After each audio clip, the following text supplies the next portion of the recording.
Yeah, we go back to this thing of the whole tribulation has to start, though, with the signing of the peace treaty. So the question is there a foreshadowing of this war even before that happens, or does the signing have to start first before these guys can even assemble? Well, I think today we do see the stage being set. We see a lot of alliances between these nations. Many of these nations despise Israel. They would jump at the chance to attack Israel.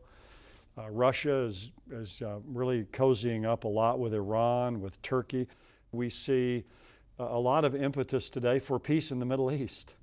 With all the chaos that's over there with ISIS and with others, there's a great yearning for peace in the Middle East. So we can see very easily in our world situation today, if the rapture were to take place and there were to be kind of a time of further preparation after that, that you would have this man come along who's going to bring some kind of peace there to the Middle East, to that chaos.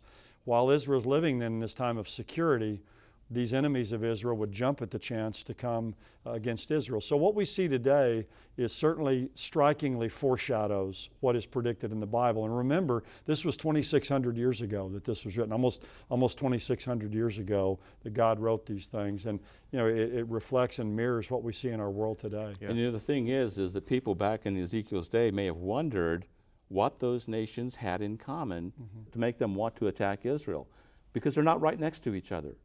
These nations are scattered about, so what would they have in common? And so back then they wouldn't have known. That today we do know, because most of these nations are in fact Islamic, with the exception of Russia.